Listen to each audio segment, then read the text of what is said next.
السلام علیکم ورحمۃ اللہ. عرفان رمضان میں خیر مقدم ہے آپ کا. بات چل رہی ہے توبہ کا موضوع ہے، اور توبہ کے موضوع پہ سید ریحان قادری ایک ماحول بنا چکے ہیں یہاں پہ. جب وفا ہوا تھا تو پھر ہم یہی گفتگو جاری رکھے ہوئے تھے کہ کس طرح سے استفادہ کریں. آج بھی قرآن کی وہ آیت تو ویلڈ ہے، تو اس بارگاہ میں اپنے گناہ رکھوا کے کیسے بخشش کروائیں. تو ریحان بھائی نے اس کا بہت مختصر وظیفہ ہمیں بیان فرمایا. ریحان بھائی وہ وظیفہ ذرا بیان ہو جائے اسی انداز سے کہ بھر دو جولی. جی میں ضرور پیش کرتا ہوں. علامہ صاحب نے بہت خوبصورت وضاحت کی ہے، ہمارے لیے آسانیاں ہیں دین میں بہت زیادہ. اللہ تعالی ہم سب کو نبی کریم علیہ السلام کے صدقے سے ہمارے گناہوں کو معاف فرمائے. حضور کی بارگاہ میں حاضری کا شرف حاصل کر رہے ہیں. تمہارے آستانے سے زمانہ کیا نہیں پاتا، کوئی بھی در سے خالی مانگنے والا نہیں جاتا. بھر دو جھولی میری یا محمد، لوٹ کر میں نہ جاؤں گا خالی. کچھ نوازوں کا صدقہ ہو، بی زہرا کا صدقہ عطا ہو، اپنے پیاروں کا صدقہ ہو. در پہ آیا ہوں بن کر سوانی، تم زمانے کے مختار ہو یا نبی، بے کسوں کے مددگار ہو یا نبی. سب کی سنتے ہو اپنے ہو یا غیر ہو، سب کی سنتے ہو اپنے ہو یا غیر ہو. تم غریبوں کے غمخوار ہو یا نبی. بھر دو جھولی میری تاجدار مدینہ، لوٹ کر میں نہ جاؤں گا خالی. حق سے پائی وہ شان کریمی، مرحبا دونوں عالم کے والی، مرحبا دونوں عالم کے والی. اس کی قسمت کا چمکا ستارہ، اس کی قسمت کا چمکا ستارہ، جس پہ نظر کرم تم نے ڈالی. بھر دو جھولی میری جان عالم، لوٹ کر میں نہ جاؤں گا خالی. حشر میں ان کو دیکھیں گے جس دم، امتی یہ کہیں گے خوشی سے، امتی یہ کہیں گے خوشی سے، آ رہے ہیں وہ دیکھو محمد.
سجدے میں سر کٹا کے محمد کے لال نے، سجدے میں سر کٹا کے محمد کے لال نے، زندگی بخش دی بندگی کو، آبرو دی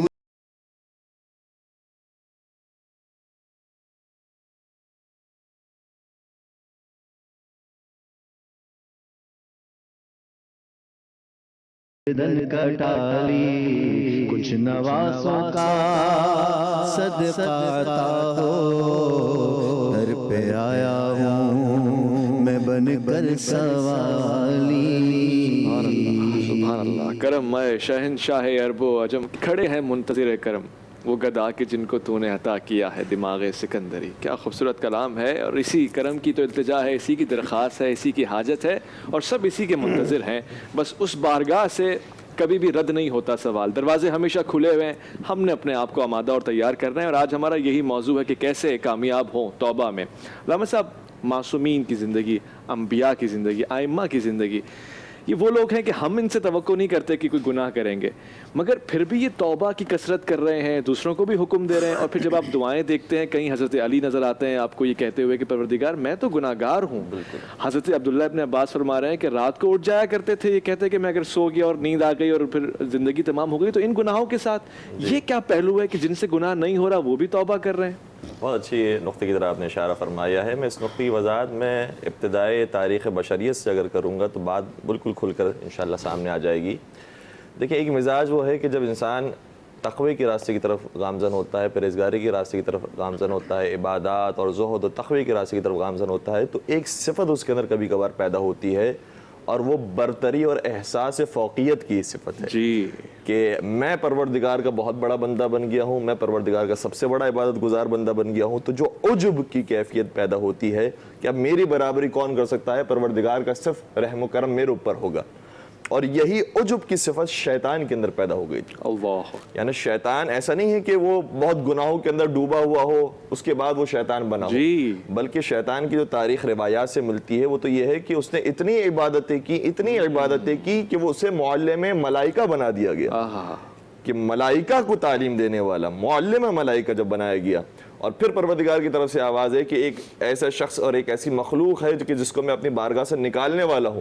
تو فرشتے آئے التجا کرنے کے لیے ابلیس کے پاس, جس کا اس وقت نام عزازیل تھا, آئے کہ تم ہمارے لیے پروردگار سے کہو ہماری توبہ کو قبول کر لیں, ہماری مغفرت کو قبول کر لیں اور ہمیں بارگاہ اہدیت سے نہ نکالیں. تو پھر عزازیل نے ان کے لیے تو دعا کر لی, لیکن اپنے آپ کو سمجھ رہا تھا کہ کوئی بہت بڑا عبادت گزار ہے, بہت بڑا اطاعت گزار ہے, اور جیسے ہی اپنے آپ کے اندر یہ عجب کی صفت اس نے پیدا کی, اور حتیٰ قرآن کریم میں اس کا اشارہ موجود ہے, سب سے پہلا گناہ میں تو کہوں گا کہ اسی جملے نے کیا ہے, کہ شیطان کی زبان سے جملہ نکلا تھا انا خیر منہ, میں اس سے بہتر ہوں.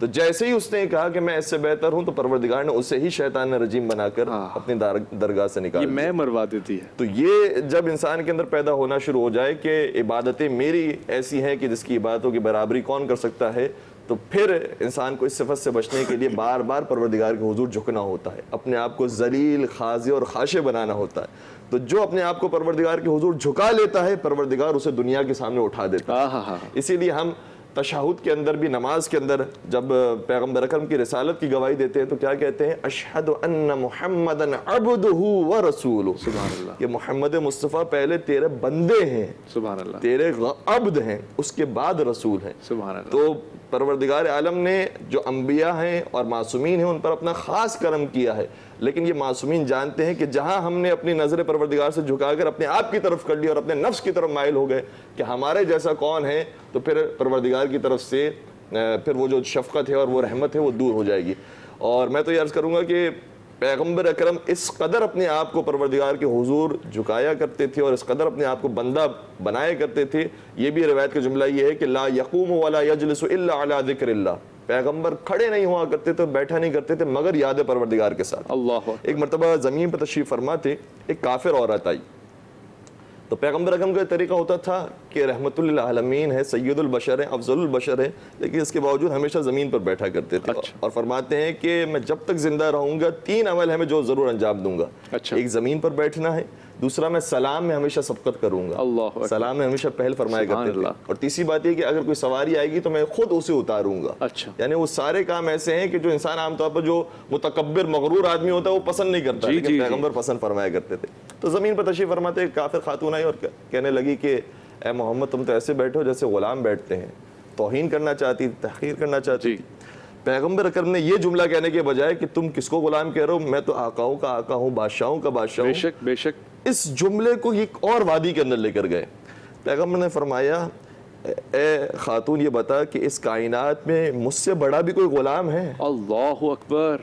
میں خدا کا سب سے بڑا غلام ہوں, خدا کا سب سے بڑا بندہ ہوں. تو ہمیشہ اپنے آپ کو سب سے زیادہ ذلیل و خاضع سمجھا ہے پروردگار کے حضور. سبحان اللہ. تو جتنا جو اپنے آپ کو پروردگار کے حضور جھکا دیتا ہے اتنا ہی پروردگار کیا خوبصورت بات آپ نے کی ہے. اور مولا سید سجاد جو زین العابدین ہے, سید العابدین ہے, ان کی مناجات ہے مناجات 15 15 مناجات ہیں. اس میں سے جو سب سے پہلی مناجات ہے مناجات التائبین کے نام سے جی, توبہ کرنے والوں کی مناجات, اس کے جو جملے ہیں وہ انسان کو ہلا دیتے ہیں. اچھا, وہ جو زین العابدین ہے قیامت کے میدان میں جنہیں پکار کر یہ کہا جائے گا کہ این زین العابدین, کہاں ہے عبادت کرنے والوں کی زینت, تو امام زین العابدین تشریف لائیں گے.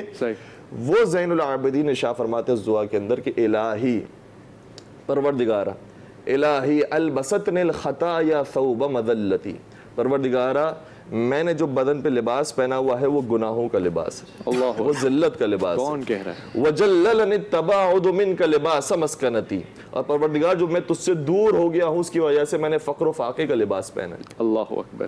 وامات قلبی عظیم جنایتی, اور یہ جملہ میں تو اگر کہوں گا کہ کوئی گنہگار آدمی بھی کہے تو اس کا بھی ترجمہ کرتے ہوئے شرم آتی ہے. سید الساجدین زین العابدین نے جملہ فرماتے میرا دل مردہ ہو گیا ہے گناہ کر کے. اللہ اکبر. یہ کیوں بار بار کہہ رہے ہیں؟ بندوں کے سامنے نہیں فرما رہے, بندوں کے سامنے تو معصوم حجت خدا ہے, لیکن خدا کے حضور اے پروردگار جو تیرے بندگی کا حق تھا وہ میں نے ادا نہیں کیا, میرا دل مردہ ہو گیا ہے. پھر کیا فرماتے ہیں؟ فاحیہ بتوبۃ منک یا عملی وبیتی و یا زندہ کر دے. پروردگار اس مردہ دل کو تو ہی زندہ کر سکتا ہے, سبحان اللہ. لہٰذا اس کو زندگی عطا فرما, جو سارے ارمانوں کا ارمان ہے, سارے تمناؤں کی تمنا کا مرکز ہے. پروردگار میرے دل کو زندہ فرما دے. تو جو معصومین علیہ السلام کی دعا ہے اور ان کی جو توبہ ہے اس کا مقصد کچھ اور ہے. حضرت آدم علیہ السلام بھی جب اس سرزمین پر آئے, قرآن کریم میں ان کی دعا موجود ہے. حضرت آدم علیہ السلام معصوم ہے, نبی خدا ہے, لیکن فرماتے کیا ہیں؟ ربنا ظلمنا انفسنا وان لم تغفر لنا وترحمنا لنکونن من الخاسرین. یہی سوال میں پوچھنا چاہتا ہوں مفتی صاحب سے کہ آدم علیہ السلام انبیاء کی ذات, مگر توبہ کر رہے ہیں, اور پھر یہ کون سا پہلو ہے؟ ہم تو اس کا اعتراف کرتے ہیں کہ انبیاء سے کوئی غلطی نہیں ہوتی. بہت سے نوجوان اس سوال میں تردد کا شکار ہو جاتے ہیں کہ انبیاء جب توبہ کر رہے ہیں اور پھر توبہ قبول ہو رہی ہے, اس کے پیچھے کیا حکمت ہے؟ آج کل اکثر یہ ہماری نوجوان نسل اور کچھ بزرگ لوگ بھی یہ کہہ دیتے ہیں غلطی ہو گئی تو کیا ہو گیا, آدم علیہ السلام سے بھی تو گناہ ہوا تھا. یہ کلمہ کفر ہے. اچھا, ہمیں سوچنا چاہیے کہ ہم کیا کہہ رہے ہیں. ٹھیک, حضرات انبیاء کرام معصوم ہیں, ان سے خطا کا صدور بھی ممکن نہیں ہے. صحیح, ٹھیک ہے. اب رہا سوال یہ, کل بھی ہم جب سیدہ کی بات کر رہے تھے تو میں نے اس طرف اشارہ کیا تھا کہ آدم علیہ السلام کی اہلیہ محترمہ ہم سب کی ماں جو ہیں, وہ شیطان نے ان کو جو ہے وہ کہا کہ یہ کھا لو اور یہ ہو جائے گا وہ ہو جائے گا, وہ پھل کھلا دیا.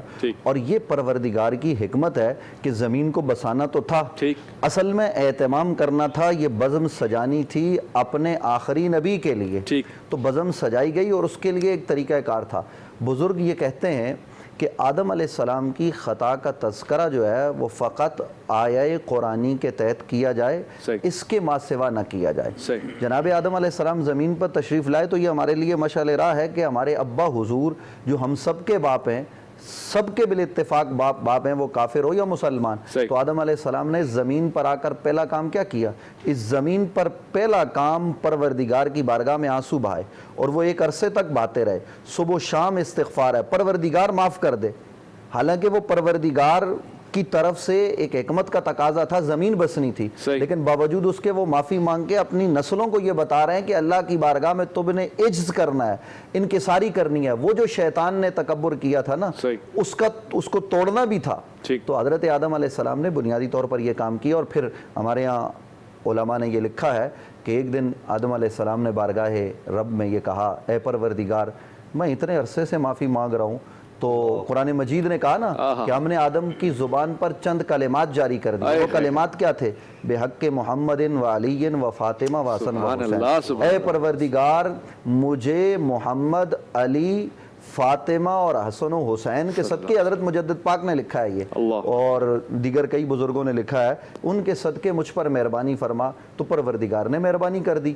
تو جو انبیاء کرام یہ معاملات کہتے ہیں, علامہ اسماعیل حقی نے حضرت محی الدین ابن عربی اندلسی رحمۃ اللہ تعالیٰ علیہ کا ایک قول بیان کیا ہے. وہ یہ ہے کہ انبیاء کرام جو استغفار کرتے ہیں, جو توبہ کرتے ہیں, وہ انتہائی کثیر چیز جو ہمیں نظر نہ آ رہی ہو وہ اس معاملے میں کرتے ہیں اور پھر وہ ہماری فہم و فراست سے بہت بالا ہے. اچھا. ہمیں اس میں کلام نہیں کرنا چاہیے. ظاہر ہے کہ جو چیز جس چیز کا ادراک انسانی عقل نہیں کر سکتی وہ اس پہ کیا کلام کرے گا. تو انسان کو اپنی عقل کے گھوڑے ان معاملات میں نہیں دوڑانے چاہیے. حضرات انبیاء کرام کے حوالے سے ان کی زندگیاں ہمارے لیے مشعل راہ ہیں. نبی رحمت صلی اللہ علیہ وسلم صبح و شام استغفار کر رہے ہیں, اٹھتے بیٹھتے استغفار کر رہے ہیں, تو کیا کہا جائے گا. بے شک. اور بعض لوگ یہاں اشارتاً ایک بات کر دوں کہ ہمارے بعض لوگوں نے قرآن مجید فرقان حمید کی ایک آیہ مقدسہ لیغفر لک اللہ ما تقدم من ذنبک وما تاخر, قرآن مجید فرقان حمید کی آیت ہے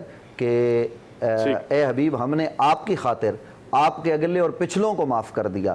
لیکن بعض لوگوں نے اس کا ترجمہ یا ذنب کا ترجمہ جو ہے نا وہ کر دیا کہ آپ کے گناہوں کو معاف کر دیا. بعض لوگوں نے یہ ترجمہ کیا استغفر اللہ. اب نبی سے کوئی گناہ سرزد نہیں ہوتا, تو ذم بعض دفعہ جو ہے وہ کمی کے معنی میں استعمال ہوتا ہے. ذم جو ہے نا وہ بہت سارے معنوں میں استعمال ہوتا ہے. تو ہم جو ذنب سے توبہ کرتے ہیں, گناہ سے توبہ کرتے ہیں, وہ اور معنی میں ہے. انبیاء جس ذنب سے توبہ کرتے ہیں وہ اور معنی میں ہے. چونکہ وقت نہیں ہے ورنہ میں لفظ ذنب پر کلام کرتا کہ ذنب کس کس معنی میں استعمال ہوتا ہے تو آپ کو لطف آتا. خیر, انبیاء کرام علیہ السلام کا جو ذنب سے اللہ کی بارگاہ میں رجوع کرنا ہے وہ اور معنی میں ہے. وہ اس معاملے میں بلندیوں پر ہے اور ہم پستیوں میں بھی نہیں ہیں. ہمیں اپنے آپ کو دیکھنا چاہیے. اور صبح و شام جیسے حضرت نے فرمایا کہ بزرگوں کا یہ طریقہ رہا کہ وہ استغفار کرتے تھے, تو ہمیں ماہ رمضان المبارک میں صبح و شام, اور تو یہ خاص طور پر آپ صبح ہم سب اٹھتے ہیں کچھ نہ کچھ کھاتے تو ہے نا, تو اس موقع پر 2 نفل پڑھ کے 4 نفل پڑھ کے اپنے پروردگار کو راضی کریں. اے مہربانی فرمانے والے رب ہم پر مہربانی فرما. اور آخری بات یہ ہے کہ آخری بات میں دعا ہی کروا دے. میں تو کہتا ہوں توبہ کی دعا جو آپ نے جملے پڑھے ایسی اسی سے میں اجازت لے لوں گا اور یہ دعا ہی ہو جائے گی. چلیے اللہ تعالیٰ ہم سب کو توبہ کرنے کی صحیح معنوں میں توفیق عطا فرمائے. پروردگار عالم اپنے حبیب صلی اللہ علیہ وسلم کے صدقے اور طفیل ہمیں مولا کریم صحیح معنوں میں توبہ کرنے کی توفیق عطا فرمائے. ہم سب کے گناہوں کو جو ہم یہاں بیٹھے ہوئے ہیں, جو ناظرین سن رہے ہیں, یا اللہ ہمیں سب کو مولا کریم سب کے گناہوں کو معاف فرما. یا اللہ ہم صدق دل سے توبہ کرتے ہیں, آئندہ ہمیں گناہوں سے بچنے کی توفیق نصیب فرما. پروردگار عالم ہم سب پر رحم فرما, کرم فرما. اپنے حبیب کے صدقے, اپنے حبیب کی آل کے صدقے, اور بالخصوص سیدہ طیبہ طاہرہ حضرت فاطمہ سلام اللہ علیہا کے صدقے اور طفیل, ان کی پاک چادر کا واسطہ اور وسیلہ دے کر التجا کرتے ہیں. بار الہ ہم سب پر مہربانیاں فرما. یہ عشرہ مغفرت مولا کریم رمضان المبارک کا جاری اور ساری ہے. کثرت سے اپنی بارگاہ میں حاضر ہو کر استغفار کرنے کی توفیق نصیب فرما. ہم سب پر لطف و کرم فرما. ہماری ان دعاؤں التجاؤں کو شرف قبولیت عطا فرما. ونفوض امورنا الى اللہ ان اللہ بصیر بالعباد. وصلی اللہ تعالی علی خیر خلقہ محمد وعلی آلہ وصحبہ اجمعین برحمتک یا ارحم الراحمین.